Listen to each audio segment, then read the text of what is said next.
What sort of relationship do you have with your mom? Some people are best friends with their mom, while others resent their mom. But like many of our closest relationships, the relationship with your mom is likely complex with lots of smooth and rough edges.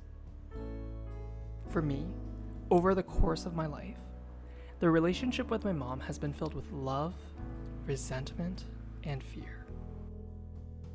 Today, my mom and I have an amazing relationship, and I'm so grateful to have her as my mom. But this wasn't always the case. And so this is a story of how money healed the relationship with my mom. Part 1, Survival. To give you a bit of context, my mom is ethnically Chinese, but she was born and raised in a small little island in Africa called Mauritius. She grew up in an extremely poor family as both of her parents were orphans. And so my mom always had a strong sense of responsibility to study hard and get a job so that she could take care of herself and her parents. In her teens, my mom and her family moved to Canada.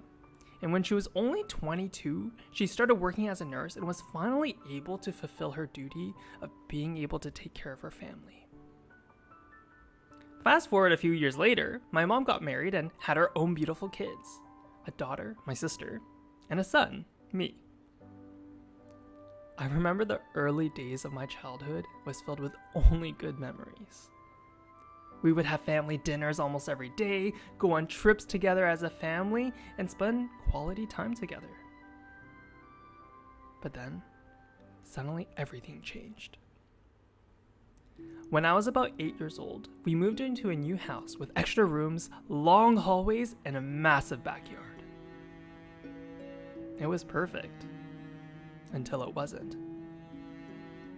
The reality was, although we could buy the house, we couldn't afford it. It wasn't long until debt collectors started calling our phones and knocking on our doors, looking for the money that we borrowed for our house. For my mom, she never imagined that she would be in this type of situation. Everything that she did, even when she was a little girl, was so that she could take care and protect her family. And she was failing. And so for the sake of her family's survival, she had to transform. Part 2, Conditional Love. My mom hardened. She had to face the hard reality of her financial situation and start taking on more night shifts and overtime at the hospital to make more money. She had to become obsessed with saving and restricting spending just to make ends meet. But in fighting for her family's survival, ironically, those were the same relationships that started to crumble. I remember when my mom would take my sister and I to piano lessons. My mom would say, "You better practice because I'm literally bending over backwards just to pay for these lessons." And so if we practiced, she was satisfied. And if we didn't, we would be guilted with how ungrateful we were for her sacrifices. It came to a point where our relationship became very transactional. I do well in school or piano equals love. I don't do well in school and piano equals no love. What initially was a relationship of unconditional love suddenly felt very conditional.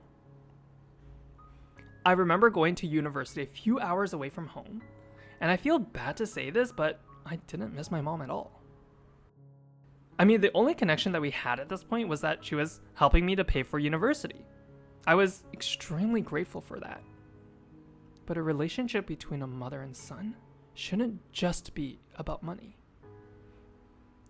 But this was the reality of our relationship for almost 2 decades. But then, something started to change. Part 3, Money. Despite being a kid who always loved art and music, because of all of the stress and anxiety I had around money, I decided to do the complete opposite and study accounting and finance. And so after 4 years of university, and spending over $100,000 in university tuition, I finally learned how to effectively manage my own money. And within just 2 years after graduating, I was able to build a 6-figure stock investment portfolio, a multiple 5-figure coaching business, and the freedom to work and travel anywhere in the world. I'm currently recording this episode in Hoi An, Vietnam. And then, because I didn't have to worry about myself anymore, I had so much more time and energy to help others. I started helping my mom with her finances. I helped her to create a financial plan to pay off her mortgage and helped her to plan for retirement. By doing this, she was able to feel safe and secure, and she didn't have to constantly be worried and stressed about money. And when stress and money was taken out of the equation, this gave the relationship between my mom and I space for other things. We were able to start talking about relationships, goals, and our dreams. We even went on a lovely trip to Japan and Korea, just the two of us. And so today, even though I spend months traveling around the world, my mom and I catch up on a regular basis, and she is my biggest cheerleader, supporter, and dare I say, the best mom in the whole world.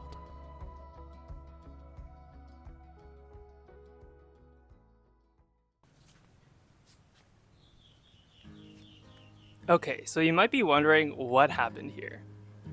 How is it that money helped to heal the relationship with my mom? Well, looking back, there are 3 reasons why money healed the relationship with my mom. Number 1, money equals survival. Money is evil. Money is bad. Money isn't everything. These are lessons that society teaches us about money. But the truth is, we need money to survive. I mean, without money, we physically can't feed or take care of ourselves.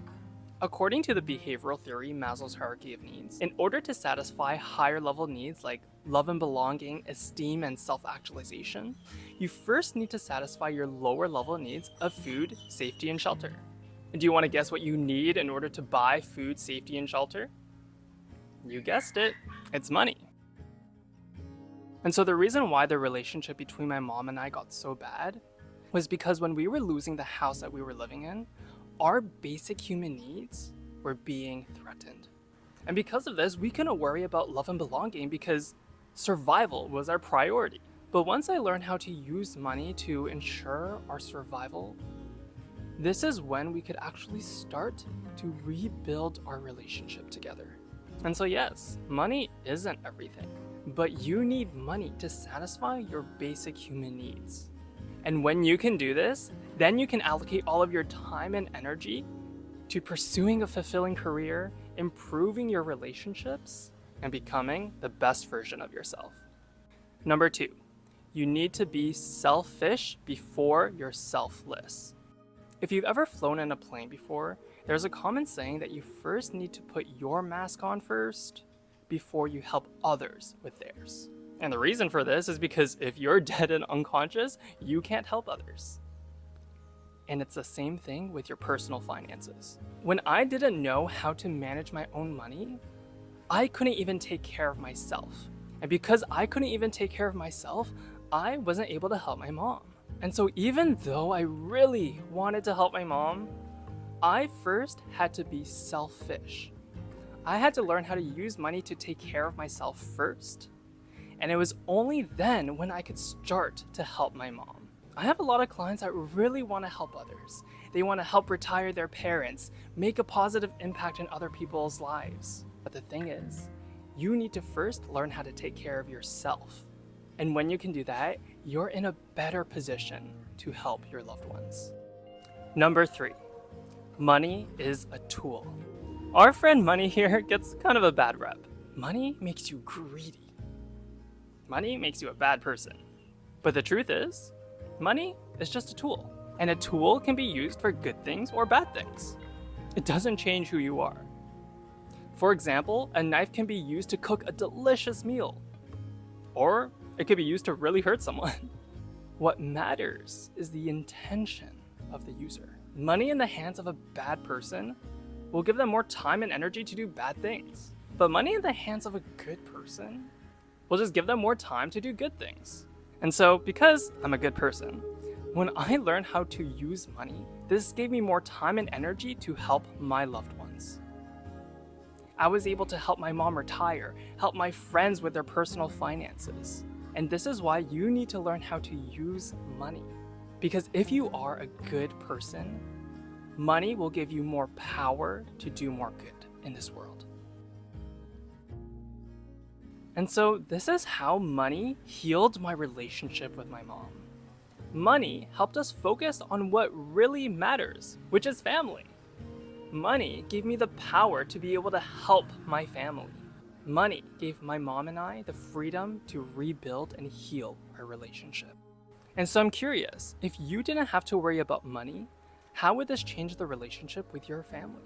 Let me know what you come up with in the comments. If you like this video and you want to have more real, unfiltered chats about money, then make sure to like and subscribe so you're notified when I release a new video. Also, if you want to learn how to use money to achieve your financial goals, design a life you actually love, and become financially stress-free, but you just don't know where to start, then get started with my free 20-minute training. Just go to michaelleekim.com/start. Anyways, that's it for today, and I'll see you guys in the next one.